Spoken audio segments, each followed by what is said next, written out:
Isaiah Reynolds steps into the Solaris Grand's gleaming lobby, his veteran's cap a quiet badge of honor, requesting a VIP suite. The staff's smirks slice through the air, their whispers mocking his worn jacket, assuming he's a drifter. "No place for your kind," the manager snaps, sparking gasps. Unfazed, Isaiah reveals he's a billionaire investor, controlling Solaris Enterprises' $3 billion contract. He vows to cancel it, stunning the crowd. The manager stammers, but Isaiah's phone buzzes with a cryptic text. "You'll regret this. What will this defiance cost him?" Before diving into this tale of justice, drop a comment sharing where you're watching from, and if you stand for equality, hit like and subscribe, because tomorrow's episode is a game changer. You won't want to miss. Isaiah Reynolds sat in the Solaris Enterprises boardroom, its glass walls reflecting Miami's skyline, his veteran's cap resting on the polished table. The air buzzed with tension as executives in tailored suits shifted uncomfortably, their eyes darting between him and the massive screen where Cassandra Vail, the CEO, would soon appear. Isaiah's jaw tightened, the memory of the hotel staff's sneers still raw, their assumption he was a nobody stinging like salt in a wound. He had come to confirm the cancellation of Horizon Ventures' $3 billion contract, a deal that would cripple Solaris's plans for a chain of luxury resorts across Florida. His fingers tapped the folder before him, filled with financials proving his firm's control. The Solaris Grand's manager, Paul Grayson, hovered near the door, his face pale, sweat beading on his brow. Yesterday, in the lobby, Grayson had mocked Isaiah's faded jacket, called him your kind, and dismissed his request for a VIP suite. Now, Isaiah's revelation as a billionaire investor had flipped the script, and Grayson's career hung by a thread. Isaiah leaned back, his calm exterior masking a fire within, fueled by years of slights and his late wife's dream of a world where worth wasn't judged by skin. The screen flickered, and Vail's face appeared, her platinum hair pulled tight, her smile as cold as the marble lobby. "Mr. Reynolds," she began, her voice dripping with condescension, "this is a misunderstanding. Surely we can resolve this without theatrics." Isaiah's eyes narrowed. He slid the folder forward, its pages detailing Horizon's funding of Solaris's expansion, a lifeline they couldn't afford to lose. "No misunderstanding," he said, his tone steady. "Your staff judged me by my appearance, assumed I didn't belong. That's not a mistake. It's policy. I'm pulling the contract." Gasps rippled through the room. Grayson stammered, stepping forward, his hands clasped as if in prayer. "Mr. Reynolds, please, I was wrong. I'll resign. I'll do anything. The Solaris Grand needs this deal." Isaiah's gaze flicked to him, unyielding. "You thought I was nothing, now you're begging. Actions have consequences." The executives exchanged panicked glances, their whispers a frantic hum. Vail's smile vanished, her eyes glinting like steel. "You're no billionaire," she snapped. "You're a fraud, playing games with my company. We'll expose you." Isaiah's lips curled slightly, a spark of defiance in his chest. He had anticipated this, knew Vail's type, power-hungry, quick to dismiss anyone who didn't fit her elite mold. Before he could respond, his phone vibrated, notifications flooding in. He glanced at the screen and his stomach twisted. Social media was ablaze with a video, doctored to show Isaiah forging documents, claiming he was a con artist who'd tricked his way into wealth. The hashtags #JuFraudReynolds and Solaris Scam trended, each post a dagger of lies. Reporters were already gathering outside, their cameras flashing through the glass, shouting questions about his deception. The executives' faces hardened, their doubt palpable. Grayson's groveling stopped, a smirk creeping onto his lips, as if he'd been vindicated. Isaiah's pulse quickened, but his mind raced faster. Vail had moved quickly, weaponizing the media to bury him, a tactic as old as prejudice itself. He wouldn't let her win. He opened his laptop, fingers flying across the keys, pulling up Horizon Ventures bank statements, verified by third-party auditors. "You want proof?" said, projecting the documents onto the screen, numbers glowing in stark clarity. Billions in assets, investments spanning continents. "This is who I am," not your lies. The room fell silent, the executive's jaws dropping as the truth sank in. Isaiah forwarded the statements to every major news outlet, his email a digital counterpunch. Within minutes, the narrative shifted. Headlines flipped from fraud allegations to billionaire veteran targeted by Solaris smear. The crowd outside grew, now chanting his name, their signs demanding justice. Isaiah allowed himself a moment of satisfaction, the weight of their support a balm against Vale's attack. He stood, ready to leave, his point proven. But as he reached the door, his phone buzzed again, this time with an email from the Miami City Council. His breath caught. Horizon Ventures' business license had been revoked, effective immediately, citing concerns of financial misconduct. The email bore the council's seal, but Isaiah knew Vale's hand was behind it. Her connections ran deep, her influence a web strangling the city's institutions. The executive's whispers resumed, their confidence in him crumbling once more. Grayson's smirk widened, his groveling forgotten. Isaiah's hands clenched, the folder crumpling in his grip. Cancelling. The contract was supposed to be his checkmate, a clean blow to Solaris's arrogance. But Vale had turned the board against him, using the city's power to threaten his entire empire. His firm employed thousands, funded schools, lifted communities. Without a license, it would collapse, and Vale knew it. The room spun, the skyline, blurring beyond the glass. He thought of his wife, her voice echoing, "They'll try to break you, but you're stronger." He straightened, his resolve hardening. This wasn't just about a hotel room or a contract. It was about every time he'd been dismissed, every door slammed shut because of his skin. Vale thought she'd cornered him, but Isaiah was a soldier, trained to fight against odds. He'd find her weak spot, expose her game. But as he stepped into the elevator, the cryptic text from the lobby flashed in his mind, "You'll regret this." Vale's next move was coming, and it would be uglier than he imagined. The doors closed, the hum of the descent mirroring the storm brewing in his chest. He needed a plan, allies, evidence. The council's decision wasn't random, it reeked of bribes, favors traded in back rooms. He'd start there, dig into their records, find the trail leading back to Vale. His phone lit up again, a news alert showing his face, now labeled a threat to Miami's economy. The crowd outside had split, some still cheering, others jeering, swayed by Vale's lies. Isaiah's fingers tightened around his cap, its worn fabric grounding him. He'd faced worse in war, seen men crumble under pressure. He wouldn't. The elevator dinged, opening to a sea of cameras, their flashes blinding. Reporters shouted, "Mr. Reynolds, is Horizon finished? Are you running?" He squared his shoulders, his voice cutting through the chaos. "I'm not going anywhere. Solaris picked the wrong fight."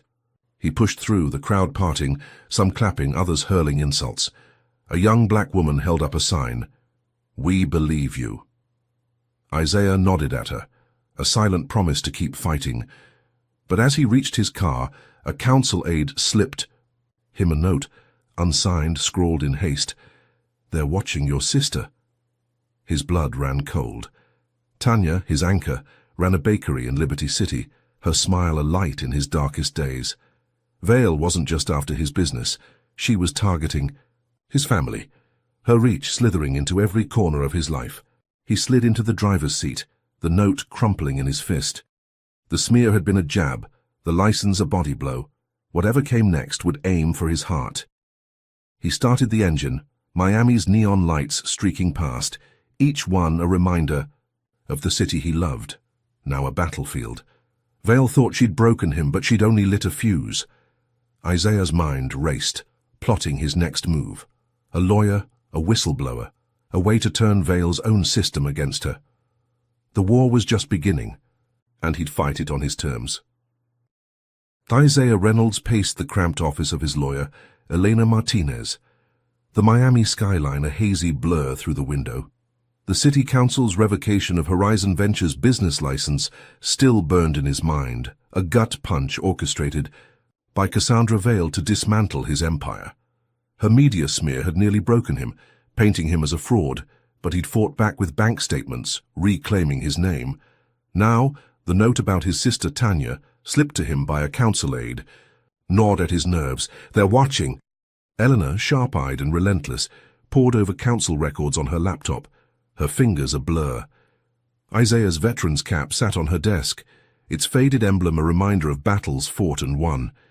He'd hired Eleanor for her reputation, a bulldog, who'd taken down corrupt officials before. "Found something," she said, her voice cutting through the hum of the air conditioner. She turned the screen, revealing financial trails linking council members to Solaris Enterprises. Bribes, thousands funneled through shell companies, all tied to Vale. Isaiah's pulse quickened, a spark of hope igniting. "This is it," he said, leaning in. "Proof she's pulling their strings." Elena nodded, already drafting a motion for an emergency hearing. The plan was simple. Expose the bribes, demand an injunction to restore Horizon's license, and hit Vale where it hurt. Isaiah's mind raced, picturing the hearing, the council squirming under scrutiny. He thought of Tanya, her bakery a haven, of warmth now under Vale's shadow. He couldn't let her become collateral damage. The hearing came fast, a packed courtroom buzzing with reporters and protesters, their signs demanding justice for Isaiah. Elena presented the evidence, her voice steady, the financial trails glowing on a projector. The judge, a stern woman with grey streaks in her hair, leaned forward, her eyes narrowing at the council members in the front row. Isaiah took the stand, his words measured but fierce, detailing the license revocation as retaliation for his contract cancellation. "Solaris judged me by my skin," he said, "and now they're using the city to bury me." The crowd erupted, cheers shaking the room. The judge granted a temporary injunction, restoring Horizon's license pending a full investigation. Isaiah's chest swelled, the weight of the past days lifting. He hugged Elena, the crowd's applause a roar in his ears. For a moment he felt unstoppable, a soldier who'd turned the tide.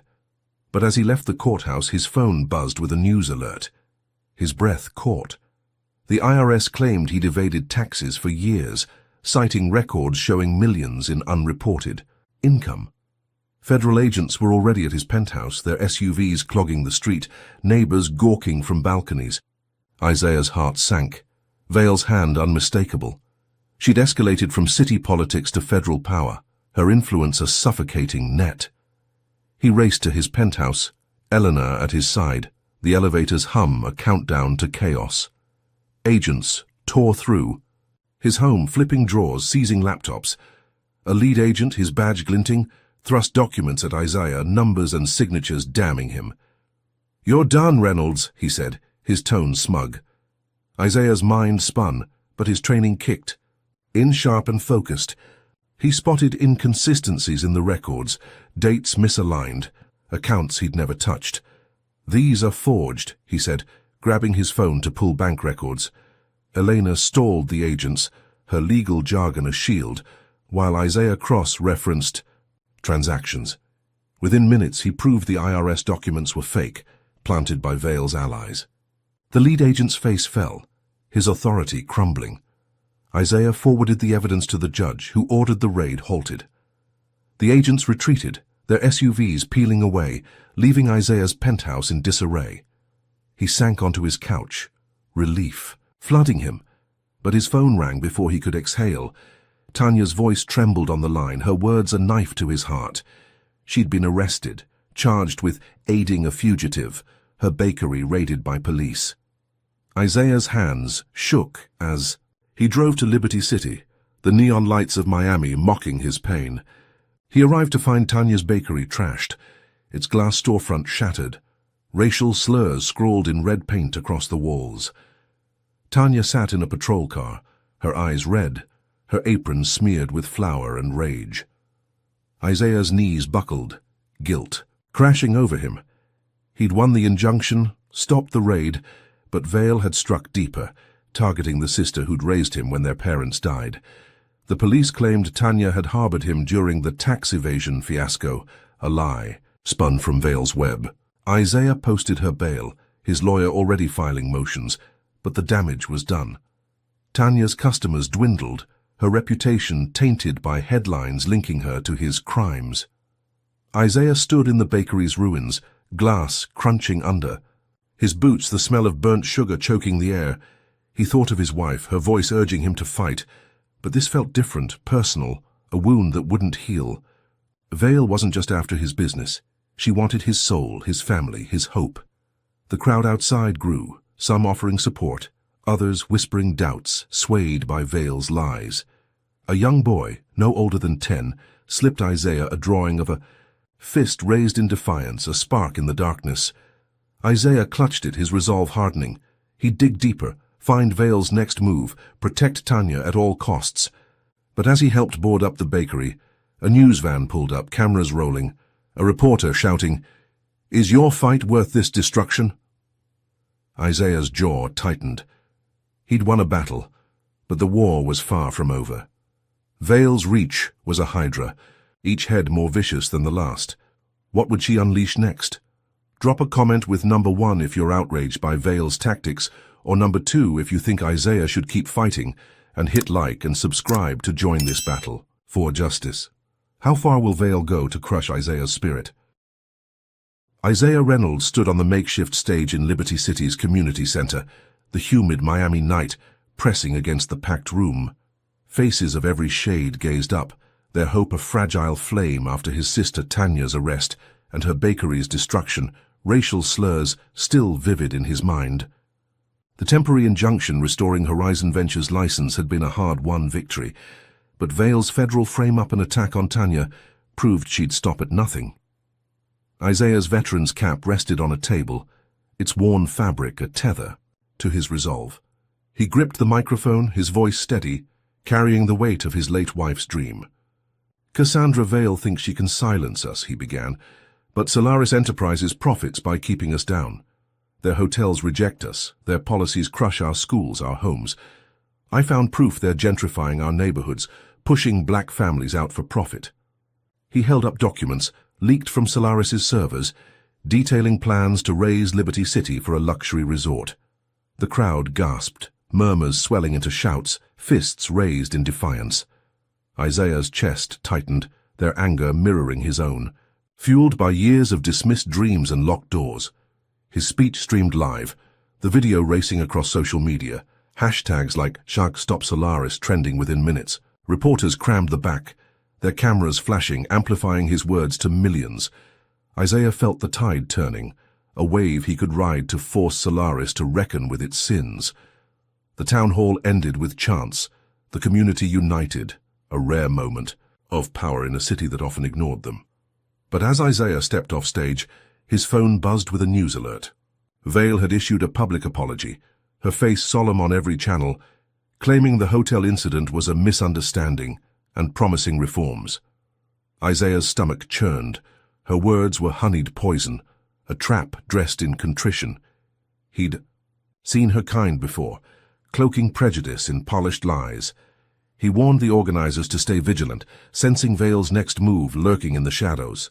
His instincts screamed true when the lights flickered, then died, plunging the center into darkness. Shouts erupted, followed by the crash of breaking glass. Outside, a mob, faces masked, hurled bricks and bottles, their chants twisted with hate. Isaiah grabbed a flashlight, guiding people to safety, his heart pounding as he recognized Vale's handiwork. She'd incited a riot, her paid agitators turning his rally into chaos. Police sirens wailed, their red light slicing through the night. Officers charging in with batons, blaming Isaiah for inciting violence.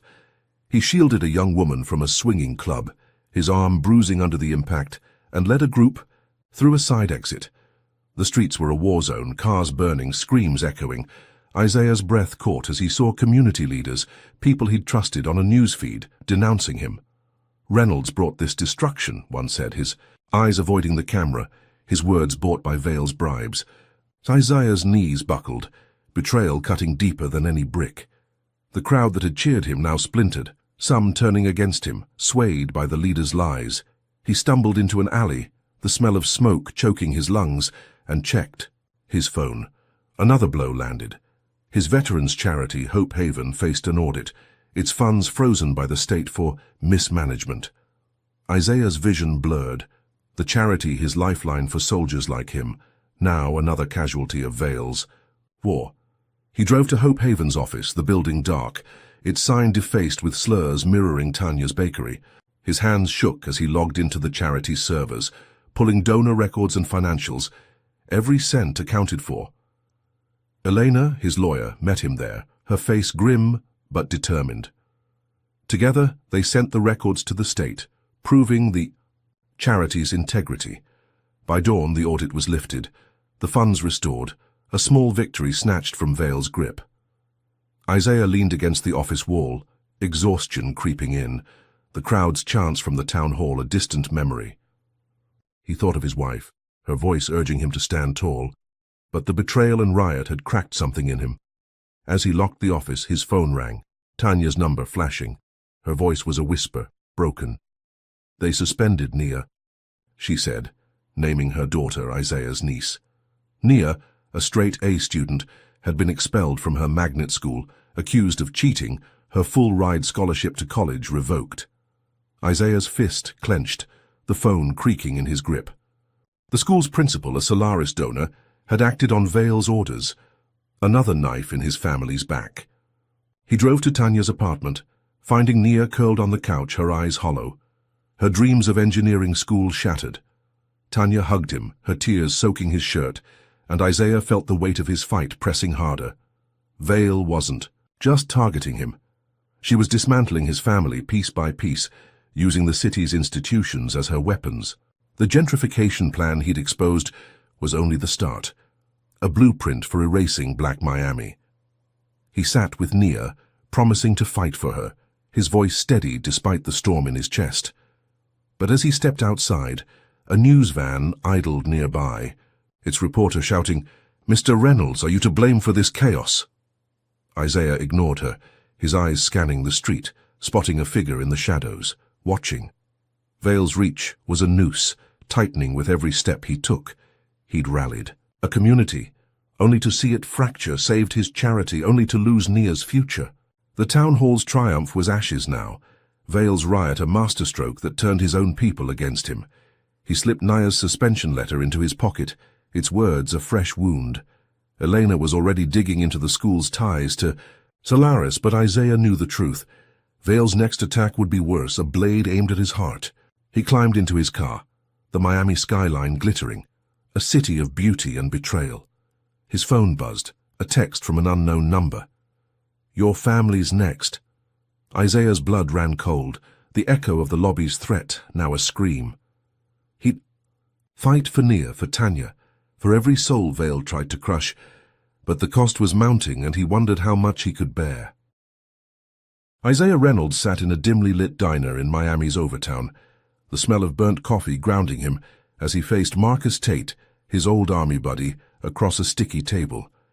The sting of Nia's suspension and the riot's chaos still clung to him, Vale's shadow growing darker with each blow. Tanya's bakery, his charity, now Nia's future, all battered by Cassandra Vale's relentless campaign. Marcus, grizzled and broad-shouldered, slid a USB drive across the table, his eyes darting to the door. "Got dirt on Solaris's board," he whispered, voice low. "They're planning something big." Isaiah's fingers closed around the drive, hope flickering despite the weight of betrayal from community leaders. Marcus had saved his life once, in a desert ambush, and Isaiah trusted that bond. Back at his temporary apartment, the city's neon glow filtering through cracked blinds. Isaiah plugged in the drive. Files loaded, revealing Solaris's expanded gentrification plan. Not just Liberty City, but every black neighborhood in Miami, raised for luxury towers. Vale's memos detailed buyouts, forced evictions, and council approvals, all greased by bribes. Isaiah's jaw clenched. The documents a roadmap of destruction, erasing families like his for profit. He thought of his late wife, Lena, her dream of equity, now a target of Vale's greed. He sent the files to a trusted reporter at the Miami Herald, who published a scathing expose within hours. The story exploded, protests flaring across the city, news anchors dissecting Solaris's urban cleansing. Social media buzzed with "Vale must fall," and Isaiah felt a surge of triumph, the press's spotlight forcing Solaris to pause the project. He called Marcus, gratitude in his voice, but Marcus's tone was off, clipped. "Just doing what's right," he said, hanging up abruptly. Isaiah frowned, unease creeping in, but he pushed it aside, savoring the win. The next morning his phone erupted with alerts. Horizon Ventures stock had crashed, plummeting 30% overnight, investors panicking as rumors of insolvency spread. Isaiah's heart raced, his empire teetering. He rushed to his office, analysts scrambling, screens flashing red. A whistleblower's leak traced to Solaris claimed Horizon had cooked its books. Isaiah's mind reeled, the timing too precise. He called Marcus, but the line was dead. Then a text from an unknown number. "You trusted the wrong man." His blood ran cold. Marcus had been a mole feeding Vale his every move, the USB a lure to distract him. The betrayal cut deeper than the riot, a knife twisted by a brother, in arms. Isaiah's hands shook, but he rallied his team, pulling financials to counter the leak. He held a press conference, voice steady, presenting audited records proving Horizon's solvency. "Vale's playing dirty," he said, cameras flashing, "but we're stronger than her lies." The market stabilized, investors returning, Horizon's stock climbing back. Isaiah exhaled, the crisis averted, but his relief was short-lived. His phone lit up with a bank alert. His personal accounts holding millions had been drained, transactions routed through offshore servers. Vale's hackers had struck, leaving him penniless, his credit frozen, utilities cut. Isaiah stood in his darkened apartment, the hum of Miami's nightlife mocking his loss. He traced the hack through a cybersecurity contact, recovering a fraction of the funds, enough to keep fighting, but the blow was crippling. As he rebooted his laptop, an email arrived, anonymous, with photos that stopped his heart. Lena's Memorial Foundation, built to honor his wife's work in education, stood defunded, its grants cancelled by a Solaris-linked board. The building's facade was defaced, racial slurs spray-painted in jagged white, a mirror of Tanya's bakery, Naya's dreams. Isaiah's knees buckled, the images a violation of Lena's legacy, her smile haunting him. He drove to the foundation, the Miami dawn casting long shadows, and stood before the graffiti, its hate seeping into his bones. Volunteers arrived, their faces grim, offering to paint over the slurs, but Isaiah waved them off, needing to face this alone. He thought of Marcus, their nights in the barracks, promises to have each other's backs. The betrayal wasn't just personal, it was a crack in his armor, Vale's way of proving no one was safe. He called Elena, his lawyer, who confirmed the Foundation's board had been pressured by Solaris donors. She was digging into Marcus's ties, but Isaiah knew the truth. Vale had turned his past against him, weaponizing trust. The city's pulse thrummed outside, protests still raging, but Isaiah felt the walls closing in. He'd stopped the gentrification, saved Horizon, but at what cost? Lena's foundation, his wealth, his brother's loyalty, all stripped away. He knelt, touching the defaced wall, Lena's voice echoing, "Fight for what's right." He rose, resolve hardening, but his phone buzzed, a news ticker flashing. Solaris had hired a crisis firm, spinning the gentrification as urban renewal, and Vale was meeting with council allies. Isaiah's fist clenched, the USB's files a double-edged sword, exposing Vale but inviting her wrath. He'd struck a blow, but she'd hit back harder, her hackers and moles are Hydra's heads. The volunteers watched him, their eyes asking if he'd keep going. Isaiah nodded, his cap back on, its weight a reminder of battles yet to come. He'd find Marcus, expose Vale's next scheme, protect Lena's legacy. But as he walked away, a child's drawing slipped under his car's wiper, a crude sketch of a man in flames labeled Reynolds. Vale's message was clear. She wasn't done. Drop a comment with number 1 if you're stunned by Marcus's betrayal, or number 2 if you believe Isaiah can rebuild Lena's legacy, and hit like and subscribe to stand against Vale's empire. What darkness awaits Isaiah in Miami's underbelly? Isaiah Reynolds slipped through the narrow alleys of Miami's overtown, the humid night cloaking him as he dodged streetlights. His veteran's cap pulled low. The defacement of Lena's Memorial Foundation, its walls scarred with racial slurs, burned in his mind, a fresh wound atop Marcus's betrayal. and the hack that drained his wealth. Vale's gentrification exposé had cost her, but her counterstrikes, from riots to Naya's suspension, proved she'd never yield. His empire teetered, his family bled, and now he was a fugitive in his own city, hunted by Cassandra Vale's wrath. A contact had tipped him to a whistleblower, Lena Carter, a former Solaris HR manager hiding in Overtown's shadows. Isaiah found her in a boarded-up bar, its neon sign long dead, the air thick with mildew and fear. Lena, wiry and sharp-eyed, clutched a folder, her hands trembling as she slid it across a splintered table. "Solaris is hiring quotas," she whispered, voice barely audible. "They block black applicants, keep us out of management, Vale's orders." Isaiah opened the folder, memos detailing quotas that capped black hires at 10%, with coded language to skirt laws. His stomach twisted, the words a blueprint of exclusion, mirroring the hotel's sneers that started this war. He thought of his wife, Lena, her name now tied to this fight, her dream of equality mocked by Vale's empire. "We go live," Isaiah said, his voice firm. "Expose this to the world." Lena nodded, her fear giving way to resolve, and they planned a broadcast from a nearby community center, using a hacked signal to bypass Vale's media allies. Isaiah's pulse raced, the memos a weapon to reignite the protests, to show Miami the rot at Solaris's core. They moved under cover of darkness, the city's pulse a distant hum, setting up cameras in the center's basement, its walls vibrating with the weight of their mission.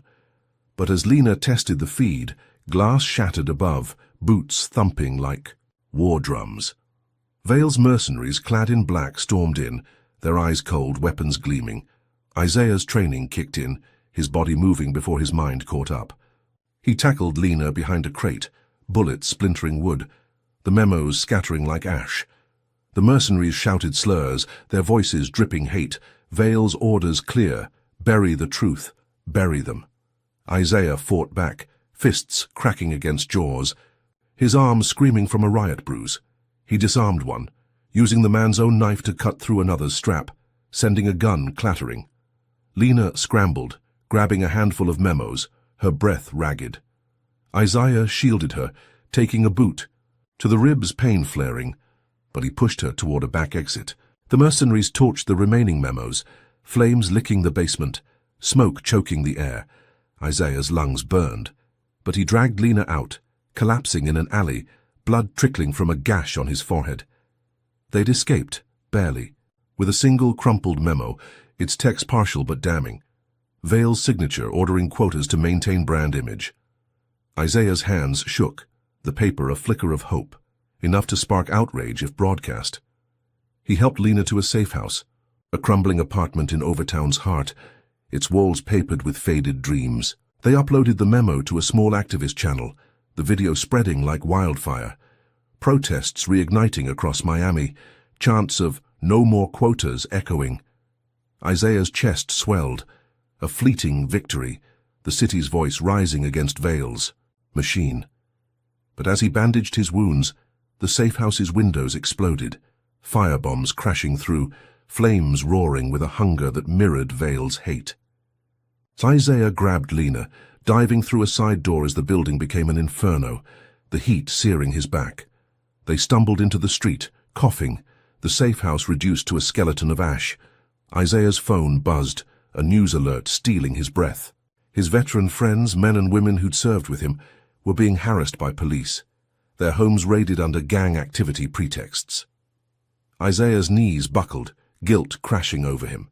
He'd saved Lena, kept the memo, but Vale had struck again, targeting his brothers and sisters in arms, their lives upended because of his fight. He drove Lena to a new hideout, a church basement, its pews a silent witness to their desperation.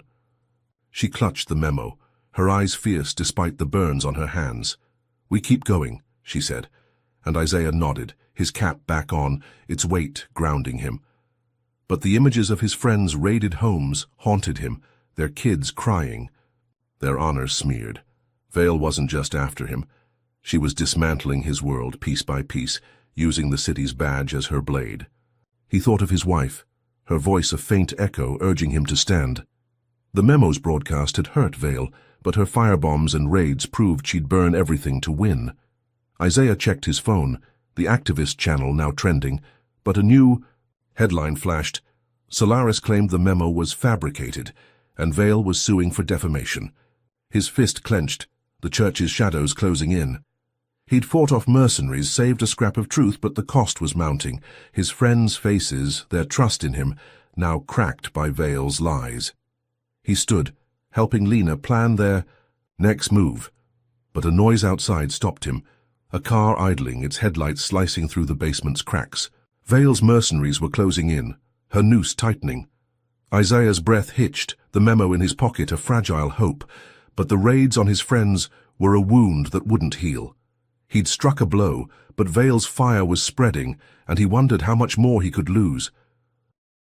Isaiah Reynolds crouched in the church basement's flickering light, the air heavy with damp and desperation, as he and Lena Carter rigged a laptop to a stolen satellite uplink.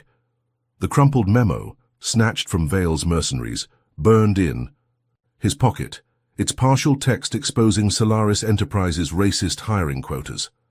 The firebombed safe house and raids on his veteran friends weighed on him, each loss a scar from Cassandra Vale's relentless war.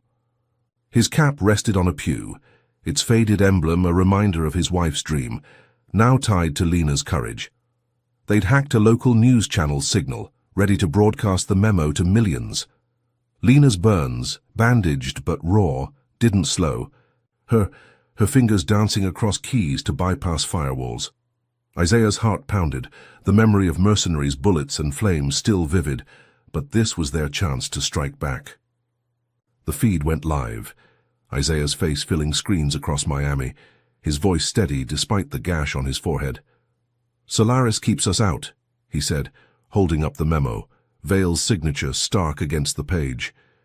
10% quotas for black hires, signed by Cassandra Vale herself. This is their truth. Lena zoomed in, the text undeniable, and social media erupted. DACA no quotas trending as protests flared in Overtown, Liberty City, downtown.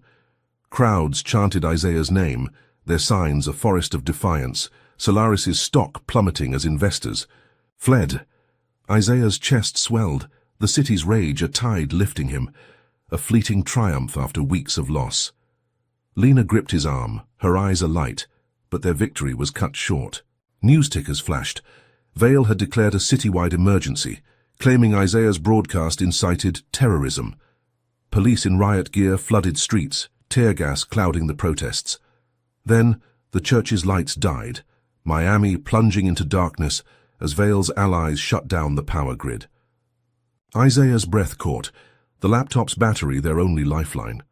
Protesters were stranded, phones dead, chaos spreading like wildfire.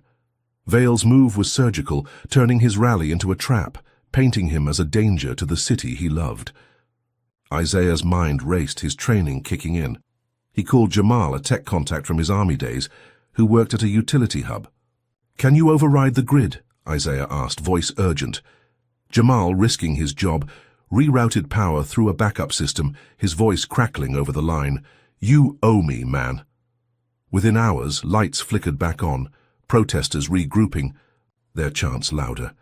Isaiah exhaled, the city breathing again, his quick thinking saving the movement. He hugged Lena, their broadcast still trending, Solaris's quotas now global news. But as they packed the laptop, his phone buzzed with a text from an unknown number, "Check Hope Haven." His blood ran cold. Hope Haven, his veterans' charity, was his lifeline, already battered by audits. He drove to its office, the Miami, skyline a jagged silhouette, and found police tape cordoning the building. A volunteer, eyes wide, pointed to a duffel bag inside, wires protruding. Explosives planted by Vale's team, set to detonate during a veterans' meeting. Isaiah's knees buckled, the charity's sign still scarred from slurs, now a target for destruction. He called a bomb squad contact, a former squadmate, who talked him through disarming the device. Isaiah's hands steadied, sweat beading as he cut the red wire, the timer freezing at 10 seconds. Volunteers cheered, their relief a fragile thread. But Isaiah's victory was hollow. As police cleared the scene, his phone rang, Tanya's voice trembling. Their mother, Esther, was in the hospital, mugged in broad daylight, her savings stolen in a targeted scam. Isaiah sped to Jackson Memorial, the sterile halls blurring as he found Esther, frail in a hospital bed, her wrist bruised, her spirit shaken. "They knew my name," she whispered, her eyes haunted. Isaiah's fist clenched, Vale's hand unmistakable. The scam linked to a Solaris shell company had wiped Esther's account, her life's work gone. He sat by her bed, guilt crashing. Over him the broadcast's triumph, now ashes. Esther's hand squeezed his, her voice faint but firm. "You're fighting for us all." Isaiah nodded, his cap back on, its weight grounding him, but the hospital's hum felt like a countdown. The protests raged outside, Solaris's stock still falling, but Vale's emergency and bombs proved she'd risk lives to win. He thought of his wife Lena, her dream now a beacon in this storm. The memo had hurt Vale, but her retaliation was a hurricane, tearing at his family, his allies, his soul. He stepped outside, the Miami night thick with heat, protesters' chants a distant pulse. A nurse slipped him a note, unsigned, scrawled in haste. "They're coming for Tanya again." Isaiah's breath hitched, the echo of prior threats now. A scream. He'd saved his charity, kept the city's lights on, but Vale's blade was sharper, aiming for his heart. The hospital's shadow loomed, a news van circling, its reporter shouting, "Mr. Reynolds, are you a hero or a menace?" Isaiah ignored her, his eyes scanning the lot, spotting a figure watching, then vanishing. Vale's war was escalating, her mercenaries a step behind. He clutched Esther's hospital bracelet, its plastic cutting into his palm, and vowed to protect Tanya, to end this. But the note's warning burned, a promise of worse to come. Drop a comment with number 1 if you're enraged by Vale's bombs, or number 2 if you think Isaiah's broadcast will change Miami, and hit like and subscribe. To join this fight for truth, what new horror will Vale unleash to break Isaiah's family? Isaiah Reynolds hunched over a battered laptop in the church basement's dim glow, the Miami night pressing against the stained glass windows, its humid weight a mirror to his grief. Esther's hospitalization, her savings stolen by Vale's scam burned in his chest, piling onto the losses of Naya's scholarship, his veterans' raided homes, and Lena's defaced foundation.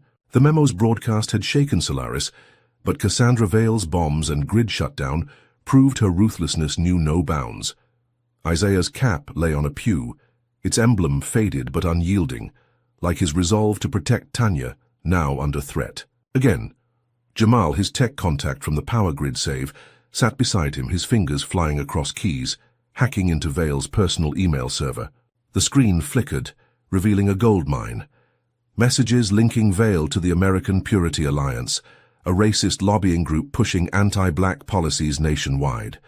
Isaiah's jaw tightened, the emails a venomous web detailing funds funneled to block voting rights and defund black schools. He thought of his wife, Lena, her dream of equality now a target of this hate. "This ends her," Isaiah said, voice low, as he and Jamal packaged the emails for a leak to the FBI and major news outlets. The files hit the internet at midnight, headlines screaming Solaris CEO tied to hate group, federal agents raiding Solaris's offices by dawn. Protests swelled, Miami's streets a sea of signs, Solaris's stock cratering further. Isaiah's pulse raced, the scrutiny a dagger in Vale's empire, a victory he'd clawed from her grip. But as he and Jamal toasted with stale coffee, his phone buzzed, a video call from an unknown number. Tanya's face appeared, gagged, her eyes wide with terror, a warehouse's rusted beams behind her. A masked figure held a knife to her throat. Vale's voice cold through a voice changer. "Surrender the email server, Reynolds, or she dies." Isaiah's heart stopped, the cup slipping from his hand, coffee pooling like blood. Jamal's face paled, but Isaiah's training kicked in, his voice steady as he agreed to Vale's terms. He drove to the warehouse, the server in a backpack, Miami's skyline a taunting glitter. The exchange was a trap, Vale's mercenaries waiting, their slurs cutting as they beat him, cracking his ribs. Tanya screamed, her wrist slashed when Isaiah hesitated, He tossed the server, its hard drive shattering, but Vale reneged, her men dragging Tanya away. Isaiah roared, adrenaline surging, and fought through the pain, disarming a mercenary with a wrench, his blows precise despite the blood in his eyes. He chased them to a loading dock, freeing Tanya from a van, her wound bleeding but not fatal. They stumbled into an alley, sirens closing in, Tanya's sobs a knife in his soul. Isaiah bandaged her wrist with his shirt, guilt choking him, her safety a fleeting win. But as they hid in a motel, a news alert flashed. Miami's water supply was poisoned. Traces of a neurotoxin linked to Solaris's labs. Vale's doing to frame Isaiah. Panic gripped the city, hospitals overflowing. Protesters blamed for the crisis. Isaiah's stomach churned. Vale's escalation a genocidal stroke, turning his fight into a public health nightmare. He called a chemist friend, Sarah, who worked at a university lab. Together they analyzed water samples, pinpointing the toxin source to a Solaris facility. Sarah synthesized an antidote, Isaiah coordinating with city officials to distribute it through emergency channels. By nightfall the water was safe, the crisis averted, but Isaiah's relief was shattered. His phone lit up with an email from Hope Haven's board, his veterans' charity. They'd voted to oust him, bribed by Solaris donors, claiming his reckless actions endangered the organization. Isaiah's knees buckled, the motel's peeling walls closing in. Hope Haven was his lifeline, a beacon for soldiers like him, now stolen by Vale's greed. He stood, helping Tanya to a safe house, her eyes hollow but trusting, her wound a reminder of his cost. The city's pulse thrummed outside, protests still raging, but Isaiah felt the noose tightening. He'd exposed Vale's hate group, saved Miami's water, but at what price? Tanya's blood, his charity's heart, his mother's pain, all sacrifices on Vale's altar. He thought of Lena, her voice a faint whisper, urging him to fight. The emails had hurt Vale, but her kidnapping and poisoning proved she'd destroy everything to win. Isaiah checked the safe house's locks, the warehouse's rusted beams haunting him, Tanya's sobs echoing. A news van idled nearby, its reporter shouting, "Mr. Reynolds, are you a savior or a curse?" He ignored her, his eyes scanning the shadows, spotting a figure vanish. Vale's mercenaries were still out there, her poison a warning of worse to come. He clutched Tanya's hand, promising to protect her. But the board's betrayal was a wound that wouldn't heal. The FBI's raids on Solaris were ongoing, but Vale's reach was a hydra, each head more vicious. He stood, planning his next move, but a text arrived unsigned, chilling, "Your mother's not safe." Isaiah's breath hitched, the hospital's sterile halls flashing in his mind. He'd saved Tanya, stopped the poison, but Vale's blade was relentless, aiming for his family's core.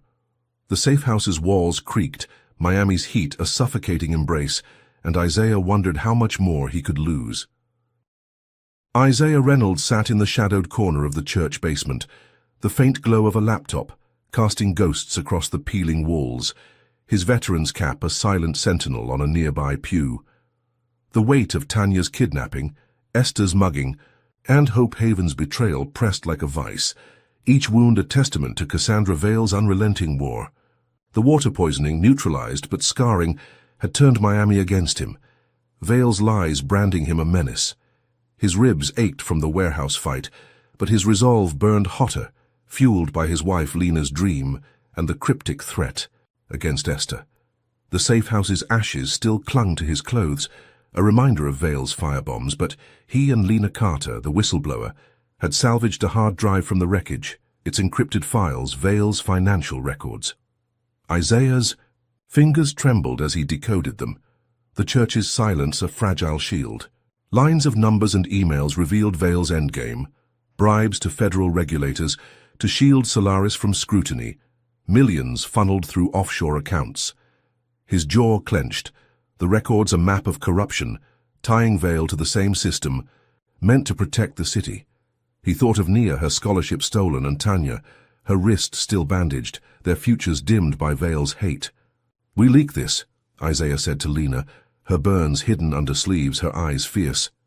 They sent the records to the FBI and a rogue journalist, the files hitting the internet by noon. Headlines screamed, "Solaris bribes feds, FBI agents," storming Solaris's headquarters, their sirens a chorus of justice.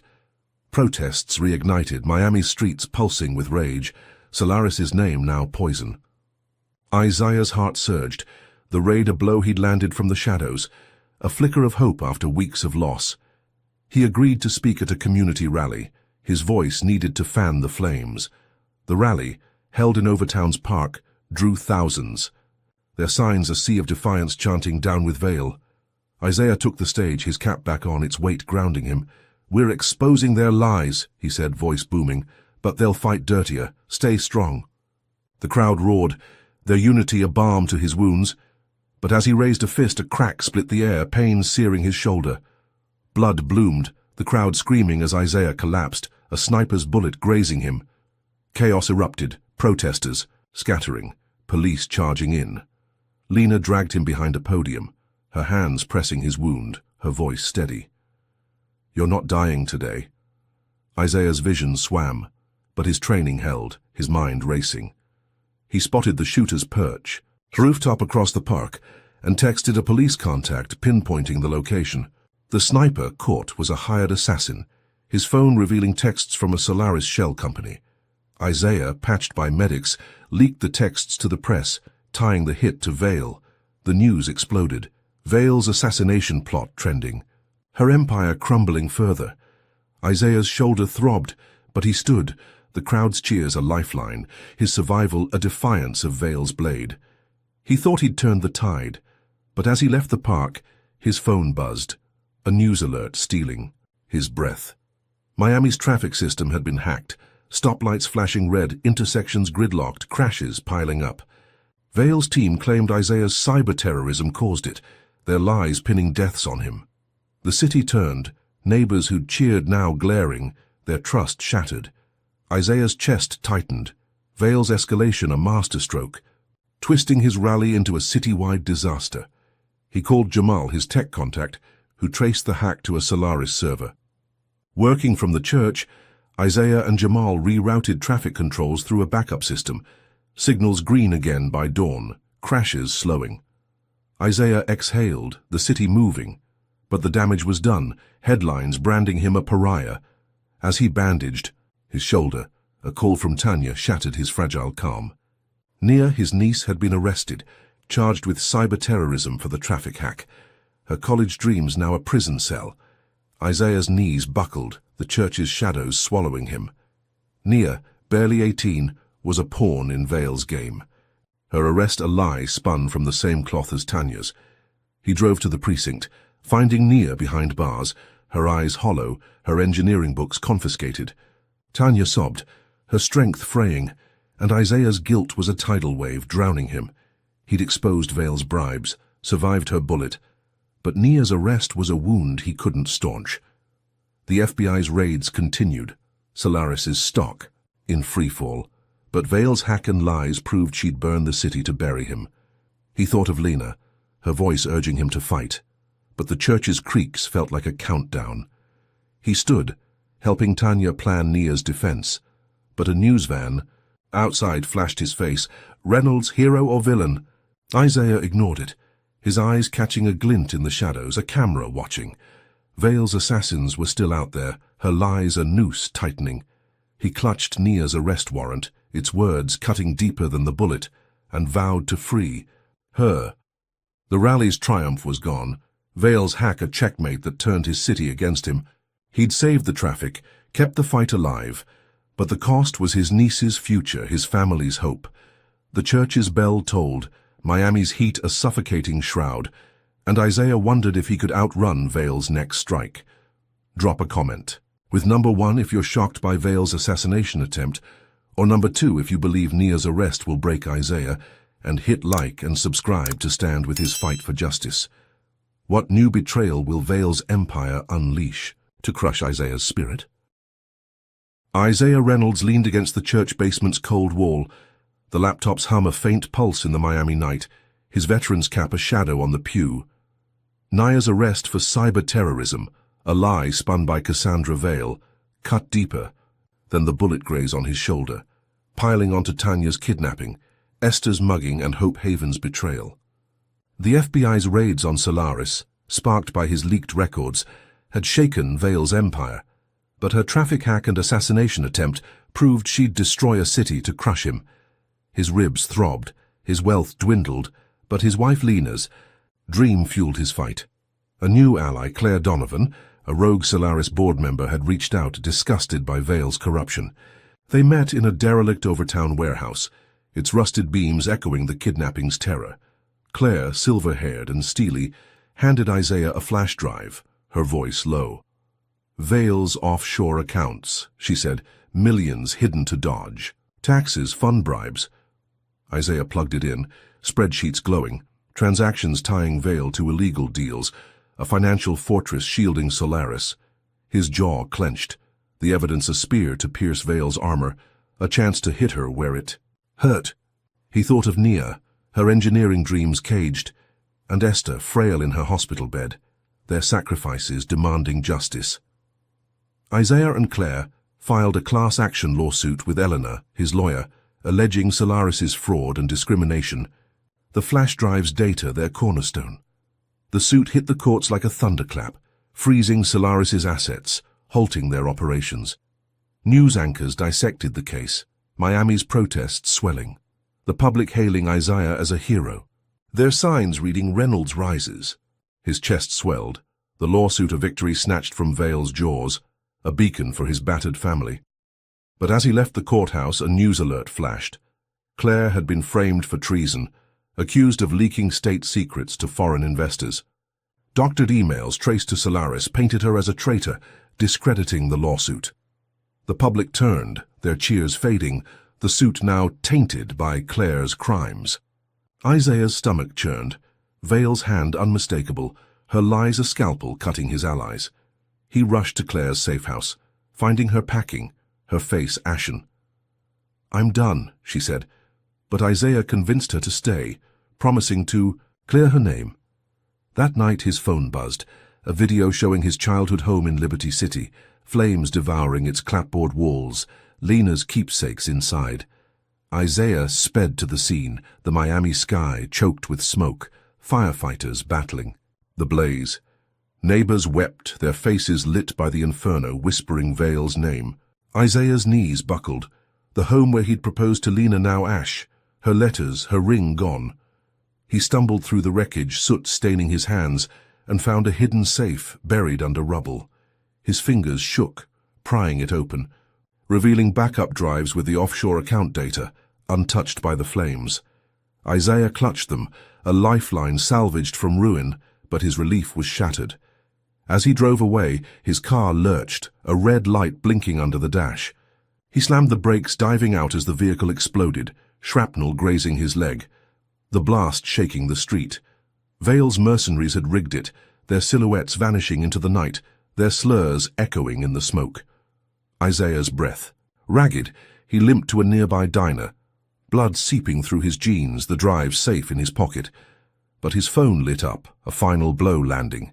His veteran friends, already reeling from police raids, had their VA benefits cancelled. The government, citing association with a criminal. Him. Isaiah's vision blurred, the diner's neon buzz a cruel mockery.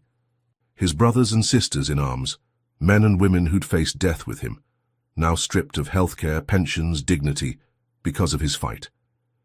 He thought of Jamal, his tech ally, and Sarah, the chemist, their risks now endangering their own lives. The lawsuit had frozen Solaris's wealth, a strike he'd landed, but Vale's arson and bomb proved she'd burn his past to bury him. He sat in the diner, the drives heavy in his hand, Lena's voice a faint echo, urging him to stand. The fire's heat lingered on his skin, the explosion's roar in his ears, but Nia's cell, Esther's bruises, and his veteran's loss were wounds that wouldn't heal. He called Elena, her voice steady, already digging into Claire's frame-up, but Isaiah knew Vale's next move would be worse. The city's pulse thrummed outside, protests still raging, but the VA's betrayal turned allies away. Their trust fractured.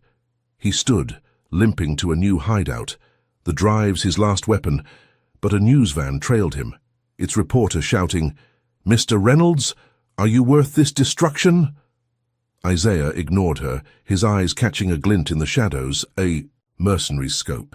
Vale's war was a hydra, each head more lethal, her mercenaries a step behind. He clutched the drives, their data a fragile hope, but the veteran's loss was a scar on his soul. The diner's clock ticked, Miami's heat a suffocating shroud, and Isaiah wondered if he could outrun Vale's next strike. His childhood homes, Ashes, Lena's keepsakes, now joined Nia's dreams. Tanya's blood, Esther's savings. A litany of sacrifices for a fight he couldn't abandon. He moved into the night, the drives his shield, but the mercenary's glint lingered, a promise of blood to come. Isaiah Reynolds slipped through the shadows of Miami's downtown, the Solaris Enterprises headquarters looming like a glass monolith, its neon glow a taunt in the humid night. The ashes of his childhood home, Nia's arrest, and his veterans' lost benefits weighed heavy, each a wound from Cassandra Vale's unrelenting war. The class action lawsuit, fueled by Claire's offshore account evidence, had frozen Solaris's assets. But Vale's arson and car bomb proved she'd destroy his past to bury him. His shoulder ached from the sniper's graze, his leg stung from shrapnel, but his wife Lena's dream drove him forward. The backup drives, salvaged from the fire, burned in his pocket, their data a lifeline. Isaiah had a plan: infiltrate Solaris's executive floor, record Vale's confession, and end her reign. He'd bribed a janitor, slipping into a service elevator, his veteran's cap tucked in his jacket, its emblem a silent vow. The elevator hummed, opening to a sleek corridor, security cameras blinking red. Isaiah moved like a ghost, disabling alarms with a device from Jamal, his tech ally. He reached Vale's office, its glass walls reflecting Miami's skyline, and planted a hidden recorder under her desk, its mic primed to catch every word. Vale entered, her platinum hair glinting, speaking to a deputy unaware of Isaiah's presence. The contract was rigged from the start, she admitted, voice cold. Reynolds never had a chance. We needed his money, not his kind. Isaiah's blood boiled, the confession a dagger of truth, tying her to the hotel's racism and his firm's sabotage. He crouched behind a cabinet, heart pounding, but a guard's flashlight swept the room, spotting his shadow. Alarms blared, security swarming, their boots a war drum. Isaiah fought, fists cracking jaws, but a guard jabbed him with a syringe, a bioweapon from Solaris's secret lab flooding his veins. His vision blurred, fever spiking, limbs heavy as lead. Vale's face loomed, her smile venomous. "You're finished, Reynolds," she hissed, her guards dragging him to a holding room. Isaiah's mind swam, delirium creeping, but his training held, his fingers clutching the recorder. He broke free, smashing a guard's knee, and stumbled to a server room, its hum a lifeline. Fighting nausea, he uploaded the recording to a global activist network, the file racing across the internet as his body faltered. The video went viral, Vale's confession trending. Vale rigged, igniting protests worldwide. Solaris's name now a curse. Isaiah collapsed, sweat soaking his shirt, the bioweapon burning his insides, but the upload's success was a spark in the dark. He dragged himself to an exit, medics finding him as the fever peaked, their needles stabilizing him. His survival, a defiance of Vale's poison. But as he recovered in a safe house, a news alert shattered his fragile hope. Vale's team had staged a hostage crisis at the Solaris Grand, the same hotel where this war began. Gunmen holding guests, claiming Isaiah's terrorism provoked them. Miami froze, SWAT teams circling, the public blaming him. Their heroes, halo now tarnished. Isaiah's chest tightened, Vale's escalation a masterstroke, twisting his confession into a citywide nightmare. He called a police contact, Lieutenant Diaz, who trusted him from the traffic hack. Together they devised a plan. Isaiah slipping into the hotel through a service tunnel, his body weak but his mind sharp. He disarmed a gunman, freeing hostages, and signaled Diaz, who stormed in, neutralizing the crisis. Guests fled, their sobs echoing. But Isaiah's victory was hollow. As he left the hotel, his phone buzzed, a leaked medical record spreading online, branding him a biohazard. Vale's allies had hacked his hospital files, twisting the bioweapons infection into a lie that he carried a deadly plague. Miami turned, neighbors who'd protested with him now shunning him, their fear fueled by Vale's deceit. Isaiah's knees buckled, the safe house's walls closing in, the city's pulse a cruel mockery. He thought of Nia, caged for a crime she didn't commit, and Esther, frail under Vale's threats, their sacrifices a litany of pain.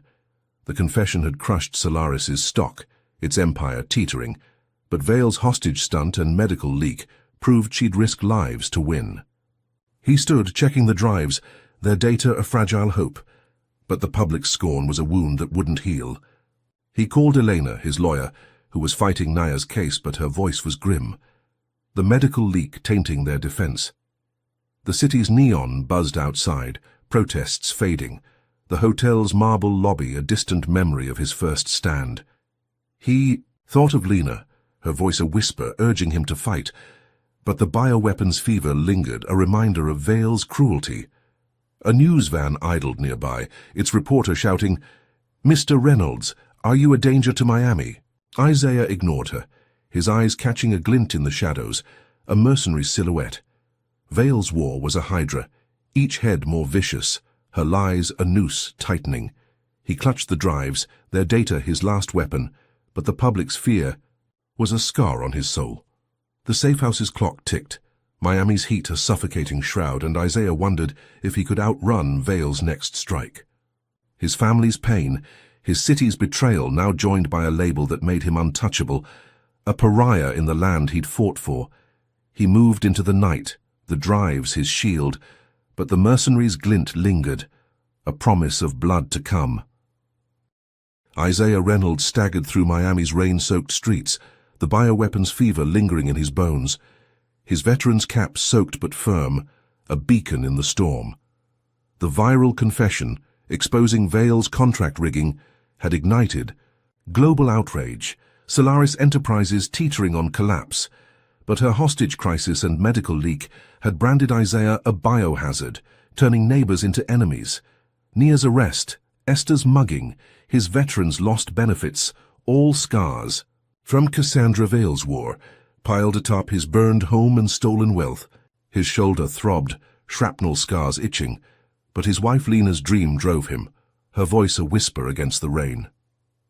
The FBI, spurred by his leaks, arrested Vale at dawn, her platinum hair disheveled on every screen, but Isaiah knew she'd never surrender.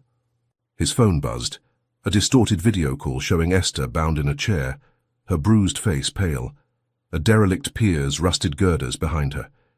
Vale's voice, cold and unmasked, crackled through. "Come alone, Reynolds, or she's gone." Isaiah's heart seized, the hospital's warning about Esther now a reality, Vale's cruelty a blade at his family's throat. He grabbed the backup drives, their data a second recording from Solaris's servers, detailing Vale's federal allies, and drove to the pier, Miami's skyline a jagged silhouette. The bioweapon weakened him, his vision blurring, but his training held, each step a defiance of Vale's poison. The pier loomed, its decayed planks creaking underfoot, waves crashing like war drums. Vale's guards, hulking shadows, patrolled with rifles, their slurs cutting through the rain. Isaiah slipped beneath the pier, moving through icy water, his body screaming, and climbed a rusted ladder silent as a ghost. He outwitted the first guard, disarming him with a chokehold, and stole his radio, eavesdropping on their plan to kill Esther once Isaiah appeared. His blood boiled, but he stayed focused, planting the second recording's drive in a waterproof case, ready to broadcast if he fell. He crept into the warehouse, spotting Esther, her eyes fierce despite her bonds. Vale stood nearby, her smile venomous, a detonator in her hand. Isaiah lunged, tackling a guard, his fists cracking bone. But the bioweapon slowed him, a second guard's boot slamming his ribs. Esther screamed, her voice fueling him, and he broke free, snapping the guard's wrist, freeing her with a stolen knife. They ran, Vale's shouts echoing, her guards giving chase. Isaiah shielded Esther, bullets grazing his arm, and led her to a fishing boat, its engine coughing to life. They escaped, the pier shrinking, but Vale's detonator clicked, a blast rocking Miami's shore. A black community center miles away erupted in flames, the explosion killing dozens, its live stream cutting to black. Isaiah's knees buckled, the boat swaying, Esther's sobs a knife in his soul. News alerts flashed, blaming him for the bombing, Reynolds' terror trending, Vale's lies painting him as the city's scourge. His vision darkened, guilt crashing over him. The center's youth programs a haven he'd visited, now ash because of his fight. He docked the boat, helping Esther to a safe house, her bruises a map of Vale's hate. The drives, safe in his pocket, held the second recording, a list of Vale's network, senators, judges, CEOs, all complicit in her schemes. Isaiah hacked a radio station's signal from the safe house, broadcasting the recording to millions, his voice raw but unyielding. "Vale's not alone," he said. "Names and transactions scrolling. This is her empire built on our pain." The world reeled, protests surging, Solaris's stock plummeting to pennies, its empire collapsing. Miami's streets roared, crowds chanting justice for Reynolds. His name cleared, the bombing pinned on Vale. The FBI raided her safe house, their sirens a victory hymn, but found it empty, a taunting note left behind. "This isn't over, Reynolds." Isaiah's breath hitched, Vale's escape a chilling promise, her network still lurking. He sat with Esther, her hand frail but warm, her strength a mirror of Lena's. The safe house's walls creaked, Miami's rain a relentless drum, and Isaiah felt the bioweapons ache, the bombing's toll, Nia's cell, all a litany of pain. He'd saved Esther, crushed Solaris, but Vale's note was a shadow, her mercenaries still hunting. The city's pulse thrummed, protests now a tide of hope, but the media's blame had fractured trust, neighbors still whispering biohazard. He thought of Lena, her dream a beacon, but the pier's rusted girders haunted him, Vale's smile, a spectre. A news van circled, its reporter shouting, "Mr. Reynolds, are you Miami's savior or its doom?" Isaiah ignored her, his eyes scanning the shadows, spotting a glint, a mercenary's scope. Vale's war was a hydra, her escape a new head, her note a vow of vengeance. He clutched the drives, their data spent, but their weight a reminder of his fight. Esther's voice broke the silence. "You did what's right." Isaiah nodded, his cap back on, its emblem grounding him. But the bombing's death toll was a scar on his soul. The FBI's raids continued, Solaris's ruins a testament to his stand, but Vale's note burned, a warning of worse to come. He stood checking the safe house's locks, Esther's safety his anchor, but a text arrived, unsigned, chilling. "Your niece is next." Isaiah's heart stopped, Nia's cell flashing in his mind, Vale's blade unrelenting. The city's rain fell harder, Miami's heat a suffocating shroud, and Isaiah wondered if he could outrun her final strike. His family's pain, his city's scars, now joined by a note that promised more blood, a fight he'd never abandon. Isaiah Reynolds stood on a makeshift stage in Miami's Liberty City, the sun blazing over a sea of faces, their signs a vibrant mosaic of hope and defiance. The scars of Cassandra Vale's war weighed heavy, Esther's bruises, Nia's cell, Tanya's blood, his veterans' lost benefits, his burned home, and the community center's ashes, where dozens perished in Vale's bombing. The second recording, exposing her federal allies, had collapsed Solaris Enterprises, its stock worthless, its name a curse. Vale's arrest was fleeting, her escape and taunting note, "This isn't over, Reynolds," a shadow over his victory. The bioweapons fever lingered, his body weakened, but his veteran's cap rested firmly, its emblem a vow to his wife Lena's dream of equality. Isaiah had spent weeks recovering in a safe house, his wealth restored through salvaged accounts. His resolve unbroken, he'd launched the Lena Reynolds Foundation, funneling millions to rebuild black communities, funding schools, clinics, and homes raised by Vale's gentrification. The rally, organized to christen the foundation, drew thousands, their chants, a thunderclap, Reynolds rises, echoing across Miami. Isaiah gripped the microphone, his voice raw but steady, the skyline's glitter a backdrop to his words. "We've lost so much," he began, his shoulder throbbing from the sniper's graze. "But Vale's empire is dust because we stood together. This foundation honors my wife Lena, who dreamed of a city where worth isn't judged by skin. We'll rebuild not just buildings but dreams for Nia, for Esther, for every soul she tried to break." The crowd roared, fists raised, their unity a balm to his wounds. He spoke of the community center's victims, naming each, their memory a fire in his chest. Tanya stood beside him, her wrist scarred but her smile fierce. Esther in the front, raw, her strength a mirror of Lena's. Isaiah's heart swelled. The Foundation's first project, a youth center, already breaking ground, its blueprint a promise of renewal. Reporters crammed the edges, cameras flashing, the rally streaming live, millions watching as Miami reclaimed its voice. He thought of the Solaris Grand's marble lobby where this war began, its staff's sneers a spark that ignited a revolution. The crowd's energy was electric, their hope a tide lifting him. But as he raised a hand to quiet them, his phone buzzed, a news alert stealing his breath.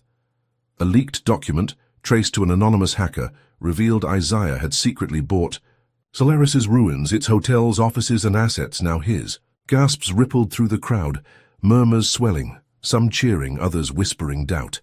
Isaiah's pulse raced, the secret he'd guarded now exposed, a gamble he'd taken in silence. He'd used his restored wealth to purchase Solaris at auction, its collapse a chance to flip Vale's empire against her. He stepped back to the microphone, his voice cutting through the chaos. "It's true," he said, eyes steady. "I bought Solaris to transform it. The Solaris Grand, where they judged me, will become a community hub free for all, a place where every door is open."